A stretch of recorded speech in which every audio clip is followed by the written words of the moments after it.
So hello everyone, जैसा कि आपको पता है कि your class 12th term 1 exams are approaching.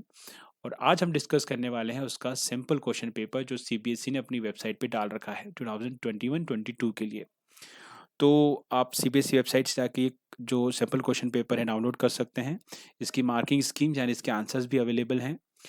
ठीक है, अब क्वेश्चन ये है कि जब क्वेश्चंस भी हैं, आंसर्स भी हैं, तो हम डिस्कस क्यों कर रहे हैं? देखिए, डिस्कस करने का सबसे बड़ा रीज़न ये है कि जब डिस्कस करेंगे तो हम क्वेश्चन पेपर के पैटर्न को भी समझेंगे कि क्वेश्चन पेपर है उसका पैटर्न क्या है। ठीक है, किस तरह के सेक्शंस में डिवाइड है। ठीक है, कब मैप पूछा जाएगा, किस तरह के क्वेश्चंस होंगे, तो वो हम समझेंगे। और जब हम क्वेश्चन पेपर डिस्कस करेंगे तो ना केवल हम उन क्वेश्चंस को डिस्कस करेंगे जो क्वेश्चन पेपर में हैं, आपके सैंपल क्वेश्चन पेपर में हैं, बल्कि इसके साथ-साथ कुछ और इम्पोर्टेंट क्वेश्चन, कुछ और इम्पोर्टेंट चीज़ें भी हम डिस्कस करेंगे। चलिए तो डिस्कस करते हैं किस तरह का क्वेश्चन पेपर का पैटर्न है और आपके टर्म 1 में किस तरह का पैटर्न रहने वाला है। सबसे पहली चीज़ तो आपके लिए समझना ज़रूरी ये है कि जो पूरा क्वेश्चन पेपर है ये 3 सेक्शन में रहेगा। सेक्शन ए, सेक्शन बी और सेक्शन सेक्शन सी। अब सेक्शन ए में जो है टोटल 24 क्वेश्चन रहेंगे और इन 24 क्वेश्चन में से आपको केवल 20 क्वेश्चंस अटेम्प्ट करना है। सेक्शन बी में 24 क्वेश्चन है अगेन, और इसमें से आपको फिर से 20 क्वेश्चंस अटेम्प्ट करना है। लेकिन इसी सेक्शन में आपको मैथ सेक्शन भी दिया जाएगा जो 25 क्वेश्चन नंबर से 29 क्वेश्चन नंबर तक रहेगा। फिर आखिरी का जो सेक्शन है, इसमें आपसे पूछे जाएंगे सोर्स बेस्ड क्वेश्चन। इसमें सोर्स बेस्ड क्वेश्चन रहेंगे, लाइक जो आपके अनसिन पैसेज होते हैं, या फिर आप आपसे पूछे जाएंगे, टेबल दे दी जाएगी, उस टेबल में से आपको जो डेटा है उसको समझ के आपको आंसर्स करने हैं, या कोई डायग्राम दे दिया जाएगा जिसको समझ के आपको आंसर करना है। मैं आपको उस तरह के क्वेश्चंस के एग्जांपल्स भी दिखाऊंगा यहाँ पे। ठीक है, अब देखिए कुल मिला के यहाँ पे 24 24 12 मतलब टोटल 60 क्वेश्चंस हैं, और इन 60 क्वेश्चंस में से आपको केवल 50 अटेम्प्ट करने हैं। ठीक है, और यहाँ पर जो क्वेश्चन पेपर है उसकी एग्जैक्ट मार्किंग है 40। ठीक है, यहाँ पे 35 नहीं है, क्योंकि 35 प्लस मैप, और मैप इसमें दिया हुआ है, इसका मतलब ये 40 मार्क्स का क्वेश्चन पेपर होने वाला है। नाउ 40 मार्क्स हैं और 50 क्वेश्चन है, इसका मतलब एक क्वेश्चन जो है आपका 0.8 मार्क्स का रहेगा ज्योग्राफी के अंदर, जैसा कि बाकी सारे सब्जेक्ट के साथ भी है। तो चलिए समझना शुरू करते हैं। सेक्शन ए जिसमें 24 क्वेश्चन है, 20 अटेम्प्ट करने हैं।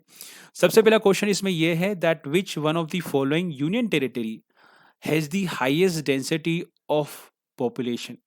सो ये एक मैप देख सकते हैं जो आपके चैप्टर 1 से ही है। यहाँ पे आप देखिए डॉटेड मैप है। डॉटेड मैप क्या होते हैं, अभी आप आपके प्रैक्टिकल जब एग्जाम्स पास में आएंगे तब इस चीज़ को हम समझेंगे। डॉटेड मैप का मतलब यहाँ होता है, फॉर एग्जांपल ये एक जो डॉट है ये नियर अबाउट 2 लाख पर्सन्स को शो कर रही है। ठीक है, अब यहाँ देखेंगे इस पूरे एरिया में यूपी, बिहार और पंजाब और वेस्ट बंगाल वाले एरिया में आपको डॉटेड ये जो मैप है इसमें डॉट्स ज़्यादा दिखेंगे। इसका मतलब यहाँ पे पॉपुलेशन डेंसिटी ज़्यादा है। और ये रहा हमारा दिल्ली वाला एरिया। इसका मतलब यहाँ पर जो आपकी एनसीटी दिल्ली है, यहाँ पर डेंसिटी सबसे ज़्यादा है, तो इसका सही आंसर है दिल्ली, राइट। अब आपका सेकंड क्वेश्चन है, ये जो अप्रोचेस आपको यहाँ पे दी हैं इसको आपको सही सीक्वेंस में अरेंज करना है। नाउ ये अप्रोचेस क्या हैं? ये अप्रोचेस हैं ज्योग्राफी को पढ़ने की अप्रोच, मतलब टाइम के साथ geography as a subject change हुआ है। ये समझने की कोशिश करते हैं कि अप्रोचेस होती क्या है, ताकि इस क्वेश्चन के अलावा भी कोई और क्वेश्चन अगर इस अप्रोचेस से पूछा जाए या इस टेबल से पूछा जाए तो आप उसको आंसर कर पाएँ। देखिए for example early colonial period. अब ये अर्ली कॉलोनियल पीरियड क्या होता है? ब्रिटिशर्स जैसे हमारे यहाँ पे रूल किए थे, ऐसे कई सारी यूरोपियन कंट्रीज़ थी जिन्होंने अलग-अलग जगह पे रूल किया था, अलग-अलग जगह पे राज किया था। ठीक है? तो उस टाइम पीरियड के पहले ज्योग्राफी कैसी हुआ करती थी? ज्योग्राफी की अप्रोच थी एक्सप्लोरेशन की और डिस्क्रिप्शन की। मतलब लोग अलग-अलग जगह पे जाते थे, मतलब ये जो इम्पेरियल कॉलोनीज़ होती थी, यूरोपियन कॉलोनीज़ होती थी, इनमें ज़्यादातर लोग जो ट्रेड करने के लिए जाते थे, वो वहाँ की ज्योग्राफी को समझने की कोशिश करते थे। ठीक है? तो वो एक्सप्लोर करते थे, जो भी एरिया डिस्कवर होता था उसके बारे में डिस्क्रिप्शन लिखते थे। फिर लेटर कॉलोनियल पीरियड, बाद में क्या हुआ कि रीजनल एनालिसिस के बारे में बात हुई। मतलब जो भी एरिया आपने डिस्कवर किया है उसके बारे में थोड़ा-सा एलॉबरेट करके डिस्क्रिप्शन आपको देना है। थोड़ी ज़्यादा चीज़ें बतानी है कि उस एरिया में क्या है। ठीक है, अब जब आप कई सारे एरियाज़ को डिस्कवर कर लेते हैं, फॉर एग्ज़ाम्पल आपने कई सारे कुछ पोर्ट देख लिए हैं, कुछ सिटीज़ देख ली हैं, कुछ गाँव देख लिए हैं, तो उन सब के बीच में डिफरेंसेस क्या हैं? ठीक है? ताकि आप उस पर्टिकुलर एरिया को आइडेंटिफाई कर सकें, उसमें यूनिकनेस क्या है उसे आइडेंटिफाई कर सकें। उसके बाद फिर दौर आता है 1950 से 1960 के बीच का। ये टाइम था जब कंप्यूटर्स यूज़ होने लगे, और इस कंप्यूटर यूज़ होने के बाद एक तरह का क्वांटिटेटिव रेवोल्यूशन आ गया। मतलब ना केवल चीज़ें, ना केवल डिस्क्रिप्शन, बल्कि नंबर्स में भी बात होने लगी। ठीक है? तो जो मैपेबल पैटर्न है उसे समझा जाने लगा कंप्यूटर की हेल्प से। फिर 1970 के बाद कुछ लोगों ने बोला कि क्यों आप केवल कंप्यूटर यूज़ कर रहे हैं सब्जेक्ट में, तो ज्योग्राफी में भी फिलोसफी होनी चाहिए। और जब फिलोसफी की बात हुई, जब आइडियाज़ की बात हुई, जब थ्योरीज़ की बात हुई, तो यहाँ पर स्कूल्स आ गए। तो ज्योग्राफी जो है अलग-अलग तरह के स्कूल्स में डिवाइड हो गया। 3 तरह के स्कूल यहाँ पे है, ह्यूमनिस्टिक, रेडिकल और बिहेवियरल स्कूल। फिर 1990 के बाद एक मॉडर्नाइजेशन आया ज्योग्राफी में, और यहाँ पे एक इम्पोर्टेंट टर्म है जिसको बोलते हैं हम ग्रांड जनरलाइजेशन, जो आपको याद रखनी है। अगर टेबल या फिर किसी और तरह के एमसीक्यूज में पूछा जाता है तो आपको आंसर करते आना चाहिए। तो ये सीक्वेंस कैसे से बैठेगा, सबसे पहले यहाँ पर देखते हैं। इन सब में सबसे पहले यहाँ पे है रीजनल एनालिसिस। ठीक है? तो सबसे पहले रीजनल अप्रोच है, तो सेकंड नंबर सबसे पहले आना चाहिए। इसका मतलब सी, जो आपका ऑप्शन है वो सही है। रीजनल अप्रोच के बाद सेकंड चीज़ है इसमें एरियल डिफरेंशिएशन, और एरियल डिफरेंशिएशन यहाँ पर है तीसरे नंबर पे। एरियल डिफरेंशिएशन के बाद स्पेशल ऑर्गेनाइजेशन, और स्पेशल ऑर्गेनाइजेशन के बाद आपकी ह्यूमनिस्टिक अप्रोच इसके अंदर देखी गई है। ठीक है? तो ये आपका सीक्वेंस हो गया, C is your right answer. Okay, now next question है, पन्ना, पारा, पाली, नागला, धानी, ये किस चीज़ के एग्जाम्पल हैं? किस तरह के सेटलमेंट के एग्जाम्पल हैं? तो इस तरह के सेटलमेंट ये मिलेंगे आपको हैमिल्टेड सेटलमेंट में। अब देखिए, क्लस्टर सेटलमेंट क्या होता है? क्लस्टर सेटलमेंट होते हैं आपके नॉर्थ इंडिया में, जहाँ पॉपुलेशन बहुत ज़्यादा है। यहाँ पे घर और जो सेटलमेंट है बहुत पास-पास में होते हैं। ठीक है? इसे कहा जाता है क्लस्टर, जहाँ पे ज़्यादा जगह नहीं होती है। अब थोड़ी भी अगर दूर होते हैं तो हम उसे कहेंगे सेमी क्लस्टर्ड। ठीक है? अब डिस्पर्स तरह के सेटलमेंट होते हैं आपके माउंटेनियस एरिया में, जहाँ पे घर बहुत दूर-दूर होते हैं। ठीक है? जिसको जहाँ पे जगह सही मिल रही है, जहाँ जहाँ पे लेवल जगह मिल रही है, वहाँ पे वो घर बना रहे हैं। नाउ हेमिल्टेड, जैसा कि आप इस डायग्राम में देख सकते हैं, जहाँ पे एक पूरा गाँव है जिसमें जो छोटे-छोटे गाँव में अपने कल्चर की वजह से, अपनी लैंग्वेजेस की वजह से अलग-अलग उन्होंने डिवाइड कर रखा है, और इसे कहते हैं हेमिल्टेड सेटलमेंट। ठीक है? अब अलग-अलग जगह पे इन्हें अलग-अलग नाम से पुकारा जाता है, तो ये नाम्स यहाँ पर हैं, और इसी से इन्होंने एमसीक्यू बना दिया है। नेक्स्ट इसमें क्वेश्चन है कि which one of the following programme sponsored by the central government? ठीक है? नाउ सेंट्रल गवर्नमेंट ने देखिए कौन-सा प्रोग्राम यहाँ स्टार्ट किया है, तो इसका सही आंसर है बी, हरियाली। ठीक है? जैसा कि मैंने यहाँ डिस्क्रिप्शन में दे रखा है कि हरियाली एक वाटरशेड डेवलपमेंट प्रोग्राम है, जो सेंट्रल गवर्नमेंट ने स्टार्ट किया था। उसके एम ये थे ड्रिंकिंग, इरिगेशन। ठीक है? पूरा का पूरा आपको यहाँ पे ये एमसीक्यूज़ में भी के क्वेश्चन में आपको मिल रहा है। ठीक है? तो बाकी सब क्या है वो समझते हैं। अरवारी पानी सांसद जो है वो अलवर के राजस्थान से शुरू हुई है, और राजस्थान में एक और चीज़ होती है पोंड, जिन्हें कहा जाता है जोहर। ठीक है? अभी नीरू-मीरू क्या है? नीरू का मतलब होता है नीर, मतलब पानी, नीरू, और मीरू मतलब मेरा, मेरा पानी। इसको मुझे सँभाल के रखना है। ये स्टार्ट हुआ है आंध्र प्रदेश में। और नर्मदा बचाओ आंदोलन ये कोई स्कीम नहीं है, कोई प्रोग्राम नहीं है जो गवर्नमेंट ने स्टार्ट किया है। ये एक एक तरह का सोशल मूवमेंट है। ठीक है? तो ये इस कैटेगरी में बिल्कुल नहीं आएगा। आपका सही आंसर है B. Now population of India according to the occupation can be categorize. तो ये सिंपल स्टेट यहाँ पे जाते हैं, 3 तरह से डिवाइड कर सकते हैं। मेन वर्कर वो होते हैं जो रेगुलर बेसिस पे काम करते हैं। मार्जिनल वर्कर वो होते हैं जिन्हें साल में कभी-कभी काम मिलता है, और नॉन वर्कर वो होते हैं जिन्हें काम नहीं मिलता है। ठीक है? तो इन 3 तरह से आप इसे ऑक्यूपेशनली डिवाइड कर सकते हैं। ये आपका सही आंसर है। अब हम बात करते हैं ह्यूमन डेवलपमेंट के कॉन्सेप्ट को किसने दिया है, तो ये आपको नाम याद रखना है, बहुत इंपॉर्टेंट है। Number B, that is doctor Mahbubul Haq. Doctor Mahbubul हक ही वो पर्सन है जिन्होंने ह्यूमन डेवलपमेंट का कॉन्सेप्ट निकाला है। उसके बाद ये कॉन्सेप्ट एक इंटरनेशनल लेवल पे गया, और ह्यूमन डेवलपमेंट रिपोर्ट इसके इंस्पिरेशन के बाद ही बनाई जाने लगी। अब नेक्स्ट क्वेश्चन है इसमें कि इसमें कौन सा प्लांटेशन ग्रुप है। ये बहुत ही इजी क्वेश्चन है। देखिए, कॉफ़ी का प्लांट होता है, sugar cane is a plant, rubber is a plant, weed यहाँ पर है जो कि नहीं है प्लांटेशन क्रॉप। नेक्स्ट क्वेश्चन है कि डेवलपमेंट को कैसे डिस्क्राइब करोगे? देखिए, डेवलपमेंट होता है जब किसी भी तरह की क्वालिटी में चेंज आता है। Qualitative change is the development. ठीक है? Quantitative change is not the development. आपके पास बहुत सारी चीज़ें हैं, ये डेवलपमेंट नहीं है, लेकिन आपके पास किस क्वालिटी की चीज़ें हैं वो डेवलपमेंट है, राइट? ओके, तो नेक्स्ट क्वेश्चन की तरफ जाते हैं और नेक्स्ट क्वेश्चन आपका है कि कौन सा प्रोग्राम है जो प्रेजेंट यूनियन गवर्नमेंट ने लॉन्च किया है। दो प्रोग्राम हैं, दोनों ही सेंट्रल गवर्नमेंट ने, यूनियन गवर्नमेंट ने लॉन्च किए हैं, गंगा एक्शन प्लान। लेकिन गंगा एक्शन प्लान स्टार्ट हुआ था 1885, सॉरी, लेकिन गंगा 1985 से 86 के बीच में। ठीक है, तो ये तो प्रेजेंट गवर्नमेंट ने बिल्कुल नहीं दिया। प्रेजेंट गवर्नमेंट ने यानी 2014 में एक प्रोग्राम स्टार्ट हुआ था जिसको हम बोलते हैं नमामि गंगे प्रोजेक्ट। ओके, तो ये इसका आंसर है बी। ठीक है, तो बी आंसर को हम यहाँ टिक कर देते हैं। फिर नेक्स्ट क्वेश्चन है कि इंडस्ट्रियल जो सिटी है कौन सी नहीं है इसमें। तो आपको पता है भिलाई और दुर्गापुर और बरुनाई ये सारी इंडस्ट्रियल सिटीज़ हैं, इसमें चंडीगढ़ हैं जो एक अलग सिटी है। ठीक है, इसका आंसर बी होगा। नेक्स्ट इसमें है that which one of the following is not the method of mining. देखिए, अब ये तीनों मेथड मैं आपको समझा देता हूँ। जो शाफ्ट माइनिंग होती है उसमें एक शाफ्ट बनाया जाता है, एक कुएं जैसा बनाया जाता है, उसके अंदर फिर लिफ्ट लगाई जाती है। जो माइनिंग करने वाले जो मजदूर होते हैं उसमें अंदर जाते हैं और फिर दोनों ही तरफ अलग अलग लेवल पे वर्टिकली ये माइनिंग कर सकते हैं। इसे हम कहते हैं शाफ्ट माइनिंग। इसमें दूसरा है ओपन कास्ट माइनिंग, जिसमें इस तरह का शाफ्ट नहीं बनाया जाता बट ओपनली एक बड़ा सा एरिया है जिसको डिग करना शुरू करते हैं। और अंडरग्राउंड माइनिंग, इसमें शाफ्ट नहीं बनाया जाता, बस अंडरग्राउंड माइनिंग करना शुरू की जाती है। लेकिन ये देखेंगे आप, रिफाइनिंग ये एक माइनिंग की प्रोसेस नहीं है। माइनिंग के बाद देखो, माइनिंग से जो मिनरल निकलता है उसको रिफाइन करते हैं, तो refining is not the mining process.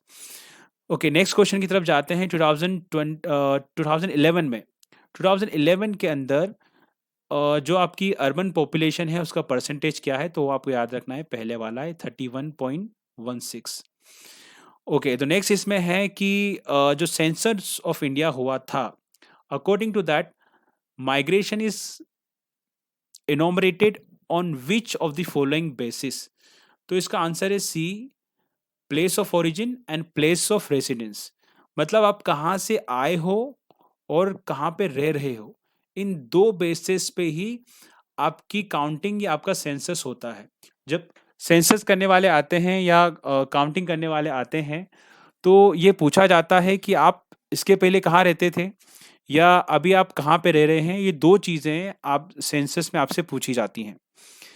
चलिए, तो इसका आंसर हो जाएगा सी। अब नेक्स्ट ओके, अब बात करते हैं क्वेश्चन नंबर 14 की। देखिए, क्वेश्चन नंबर 14 ये कहता है through which of the following functional relation establish between the rural and urban area. Rural, मान लीजिए एक रूरल एरिया है और ये अर्बन एरिया है, इन दोनों के बीच में जो रिलेशनशिप है या जो फंक्शंस चलते हैं, डिमांड सप्लाई के जो फंक्शन चलते हैं वो कैसे काम करते हैं, वो काम करते हैं ट्रांसपोर्टेशन और कम्युनिकेशन की हेल्प से। तो इसका आंसर हो जाएगा ए। ठीक है, चलिए, तो ट्रांसपोर्टेशन और कम्युनिकेशन रूरल और अर्बन एरिया को कनेक्ट करते हैं, आपको याद रखना है। आपका नेक्स्ट क्वेश्चन इसमें है coffee plantation in Brazil are known as, तो उसे कहा जाता है फजेंडस। ठीक है, फजेंडस इज राइट ऑप्शन, ये आपको याद रखना है। तो बाकी ये सारे ऑप्शन किस बारे में है, देखिए बहुत ही इंटरेस्टिंगली ये जो बाकी के सारे ऑप्शन हैं ये एक दूसरे से मिलते जुलते हैं। ये जो बाकी के एरियाज हैं ये एक तरह के ग्रासलैंड एरियाज हैं जहाँ पर एक्सटेंसिव लेवल की फार्मिंग होती है, कमर्शियल फार्मिंग होती है। फॉर एग्जांपल देखिए, मैं आपको बताता हूँ, ये मैप भी यहाँ पे दिया है ABCD, जिससे आप आसानी से समझ सकते हैं।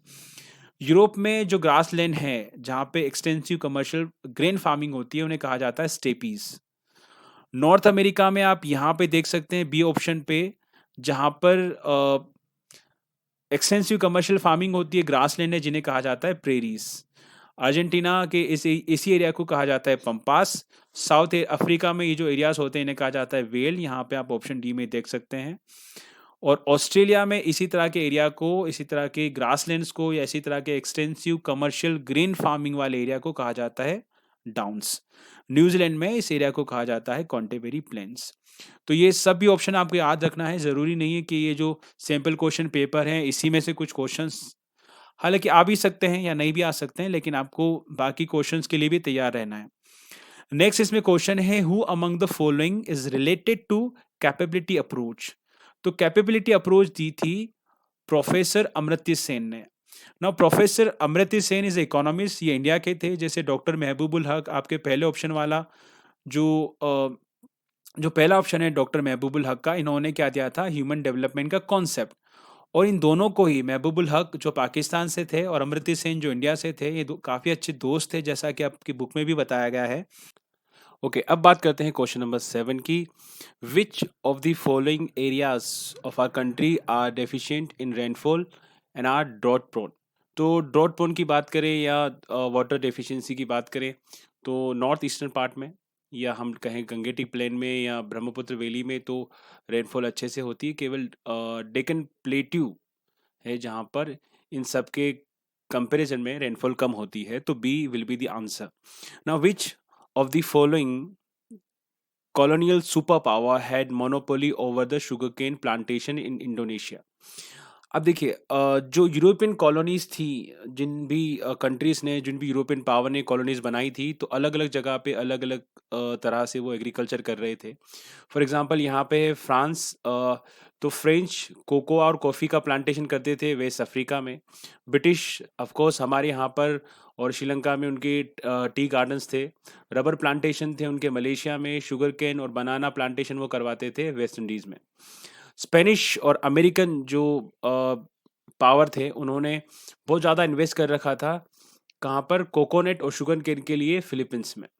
और डच की बात करें तो they had monopoly over the sugar cane plantation in Indonesia. तो इसका राइट आंसर होगा डच। ठीक है। और कुछ कॉफ़ी के जो लार्ज प्लांटेशन थे वो ब्राज़ील में भी थे, अलग अलग यूरोपियन कंपनी के। राइट। तो ये सब आपको याद रखना है। ठीक है, ये तो इस तरह के क्वेश्चंस आ भी सकते हैं, जैसा कि हमने पहले भी डिस्कस किया है। तो ये सारी चीज़ें आपको लर्न करनी है। नेक्स्ट क्वेश्चन है, विच one of the following is good example of fort town. तो बनारस, मथुरा, रामेश्वरम, ये सब रिलीजियस या टेम्पल टाउन है। जयपुर है इसमें जो फोर्ट टाउन का राइट आंसर हो सकता है। Now which one of the following concept related to the naturalisation of humans. देखिए, नेचुरलाइजेशन ऑफ ह्यूमन का मतलब ये होता है कि नेचर के प्रति अपनी रिस्पेक्ट शो करना। ठीक है, तो वो हो जाएगा एनवायरमेंटल डिटर्मिनिज्म। और जब हम नेचर के प्रति रिस्पेक्ट नहीं शो करते हैं, उसे मदर नेचर नहीं मानते हैं और हर तरह की पॉसिबिलिटीज़ को कवर करने की कोशिश करते हैं, तो वो कहलाता है पॉसिबिलिज्म। और इन दोनों के बीच में जो रास्ता है वो कहलाता है नियो डिटर्मिनिज्म। ठीक है, तो ये तीनों चीज़ें आपको याद रखनी है। इस क्वेश्चन का राइट आंसर है A. Now which one of the following is main feature of rural settlement. ना रूरल सेटलमेंट में एक चीज़ होती है, आपको याद रखना है कि प्राइमरी एक्टिविटीज़ वहाँ बहुत ज़्यादा होती हैं। ठीक है, बाकी सारी जो एक्टिविटीज़ है वो आपको अर्बन एरिया में मिल जाएगी, but rural area is very fit for primary activities. Next question है कि सबसे हाईएस्ट परसेंटेज जो है टोटल वाटर ऑफ इंडिया का, वो किस सेक्टर में ज़्यादा यूज़ होता है। यहाँ पर दिए अलग अलग सेक्टर और यहाँ पर इसका डिटेल मैंने लिखा है। तो एग्रीकल्चर में 92% यूज़ होता है ग्राउंड वाटर और 89% यूज़ होता है सरफेस वाटर। बाकी आप इंडस्ट्रियल सेक्टर में देखें तो 2% और 5% है। यहाँ पे डोमेस्टिक में देखें तो 9%। इसका मतलब सबसे ज़्यादा जो वाटर यूज़ होता है और वाटर स्कैरसिटी की जो प्रॉब्लम है वो एग्रीकल्चर की वजह से ही है। ठीक है, तो agriculture C is the right answer here. Next question है, which among the following introduce the concept of neo determinism या मध्यम मार्ग। ये किसने दिया है कॉन्सेप्ट, ये कॉन्सेप्ट किसने दिया है?